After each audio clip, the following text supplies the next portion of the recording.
আসসালামু আলাইকুম। যে যেখান থেকে আমার ভিডিওটি দেখছেন তাদের সকলকে আমার চ্যানেলের নতুন আরও একটি রেসিপি দেখার আমন্ত্রণ জানাচ্ছি। আশা করি আল্লাহ তাআলার অশেষ রহমতে আপনারা সবাই খুব ভালো আছেন। আজকের পর্বে থাকছে দুধ চিতই পিঠার রেসিপি। আর দুধ চিতই পিঠাটা কীভাবে পারফেক্টভাবে আপনারা তৈরি করবেন সেটাই আমি আপনাদের সাথে শেয়ার করব। দুধ চিতই বানানোর জন্য প্রথমে আমি চুলায় একটা পাতিলে 2 লিটার দুধ জাল করতে বসিয়ে দিয়েছি। আর এখানে দেখতেই পাচ্ছেন আমি চাল ভিজিয়ে রেখেছিলাম। এখানে নিয়েছি 2 কাপ ভাতের চাল আর নিয়েছি হাফ কাপ পোলাও চাউল। আর এই 2 চালকে আমি প্রায় থেকে 7 ঘন্টা মতো ভিজিয়ে রেখেছিলাম। আর এখানে নিয়ে নিয়েছি 1/3 কাপ রান্না করা ভাত। চিতই পিঠাটা পারফেক্ট হওয়ার জন্য অবশ্যই রান্না করা ভাতটা দেওয়া লাগবে। এবার আমি সবগুলো উপকরণ একসাথে ভালোভাবে ব্লেন্ড করে নিব। ব্লেন্ডারের জারে আমি সব চাল এবং ভাত দিয়ে দিয়েছি। এর মধ্যে অল্প একটু পানি দিয়ে সুন্দরভাবে ব্লেন্ড করে নিব। তো আমার চালগুলো খুব সুন্দরভাবে ব্লেন্ড করা হয়ে গেছে। এগুলো বাটিতে ঢেলে নিব। আবারও আমি চালগুলো আর বাকি চালগুলো ব্লেন্ড করে নিব। তো চুলায় দেখতে পাচ্ছেন দুধটা বলক উঠে গেছে। তো এই পর্যায়ে আমি দিয়ে দিয়েছি নারিকেল, কিছু নারিকেল কোড়ানো দিয়ে দিয়েছি। নারিকেল কোড়ানো দিয়ে আমি একটু নাড়াচাড়া দিয়ে দিচ্ছি। এবার আরও কিছুক্ষণ আমি দুধটা জাল করে নিব, এরপরে নামিয়ে নিব। তো দুধ জাল করা হয়ে গেছে, এখন আমি দুধটা নামিয়ে নিয়েছি। আর এখানে আমি একটা পাতিলের মধ্যে 1 কাপ পরিমাণের পানি দিয়ে দিয়েছি। এর মধ্যে আমি খেজুরের গুড় দিয়ে দিলাম। এবার একটা শিরা তৈরি করে নিব, পাতলা একটা শিরা তৈরি করে নিচ্ছি। তো শিরাটা তৈরি হয়ে গেছে, আমি এখন এটাকেও চুলা থেকে নামিয়ে নিব। অবশ্যই খেয়াল রাখবেন দুধ এবং গুড়ের শিরা যাতে খুব বেশি গরম না থাকে, এটা হালকা গরম থাকা অবস্থায় মেশাতে হবে। খুব বেশি গরম অবস্থায় যদি থাকে তাহলে দুধটা ফেটে যাওয়ার সম্ভাবনা থাকে। তো এখানে দেখতে পাচ্ছেন আমি এখন গুড়ের শিরাটা দুধের সাথে মিশিয়ে দিব। তো দুধ এবং গুড়ের শিরা দুইটাই কিন্তু কুসুম গরম অবস্থায় আছে। এই অবস্থাতেই আমি মিশিয়ে নিচ্ছি।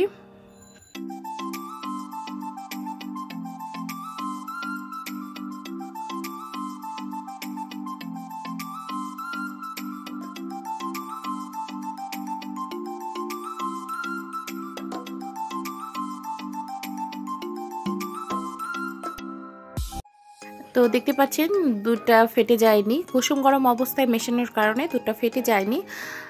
তো এবার আমি একটু নেড়েচেড়ে মিশিয়ে নিলাম। তো এবার এই দুধটা আমি ঢাকনা দিয়ে ঢেকে রেখে দেবো যাতে করে ঠান্ডা না হয়। তো আমি ঢাকনা দিয়ে ঢেকে রেখে দিয়েছি এক সাইডে।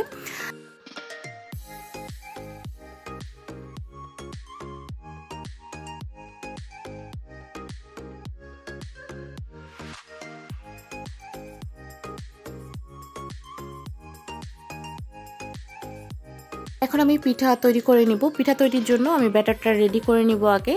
তো দেখুন চালগুলো ব্লেন্ড করে আমি একটা বাটিতে ঢেলে নিয়েছি। এর মধ্যে দিয়ে দিয়েছি হাফ চা চামচ বেকিং পাউডার। বেকিং পাউডার দেওয়ার কারণে পিঠাটা সুন্দরভাবে ফুলে যাবে। তো ব্যাটারটা যেহেতু ঘন হয়ে আছে সেজন্য আমি একটু পানি মিশিয়ে নিলাম। এখানে যে ব্লেন্ডারের জারে আমি ব্লেন্ড করেছিলাম সেই জার থেকে একটুখানি পানি দিয়ে মিশিয়ে নিলাম।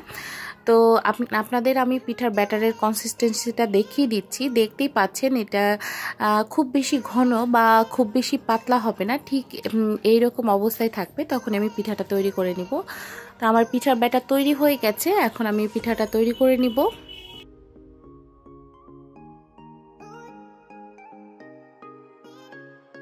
তো পিঠা তৈরি করার জন্য আমি চুলায় পিঠা সাজটা বসিয়ে দিয়েছি। তো এখন আমি এই সাজের মধ্যে অল্প একটু তেল ব্রাশ করে নিয়েছি যাতে করে পিঠাগুলো খুব সুন্দরভাবে উঠে যায়।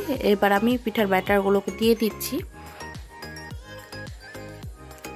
দিয়ে আমি ঢাকনা দিয়ে ঢেকে দিব।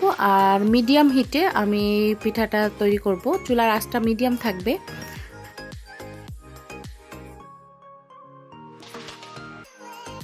দেখুন আমার পিঠা তৈরি হয়ে গেছে, এখন আমি তুলে নিচ্ছি।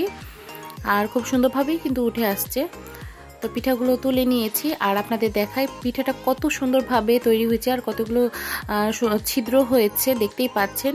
আর অনেক সফট হয়েছে। এই পিঠাগুলো দুধে ভিজালে কিন্তু খুব সুন্দরভাবে ভিজে যাবে এবং সফট হবে, খেতে গেলে মুখের সাথে মিলিয়ে যাবে। তো আমি এখন এই পিঠাগুলোকে দুধের শিরার মধ্যে দিয়ে দিচ্ছি। দুধের শিরার মধ্যে দিয়ে এবার ঢাকনা দিয়ে ঢেকে দিব। এভাবে প্রত্যেকবার পিঠা তৈরি করার পর আমি শিরার ভিতরে দিয়ে দিব। আর অবশ্যই পিঠাগুলো গরম থাকা অবস্থায় দুধের ভিতরে দিতে হবে। তো আমি এবার ঢাকনা দিয়ে ঢেকে দিলাম। এভাবে গরম গরম অবস্থায় আমি পিঠাগুলোকে দুধের শিরার ভিতরে দিয়ে দেব। তো এভাবে বাকি সবগুলো পিঠা আমি তৈরি করে নেব। তো দেখুন আমি দুধের সবগুলো পিঠা দিয়ে দিয়েছি, আর পিঠাগুলো কিন্তু খুব সুন্দরভাবে ভিজে গেছে। এটা 1 ঘন্টার ভিতরেই এত সুন্দরভাবে পিঠাগুলো ভিজে গেছে। আমি এখন আপনাদের একটা পিঠা কেটে দেখাচ্ছি। তো আপনারা দেখতেই পাচ্ছেন এটা কতটা সুন্দরভাবে দুধের মধ্যে পিঠাগুলো ভিজে গেছে, আর দেখুন কতটা সফট হয়েছে। তো এইভাবে আপনারা যদি আমার এই রেসিপিটি ফলো করে পিঠা তৈরি করেন তাহলে আশা করি আপনারা নিরাশ হবেন না। তা আমার রেসিপিটি যদি ভালো লেগে থাকে তাহলে লাইক, শেয়ার, কমেন্ট করতে ভুলবেন না। আরও নতুন নতুন রেসিপি পেতে আমার চ্যানেলের সাথেই থাকুন। সবাই ভালো থাকবেন। আল্লাহ হাফিজ।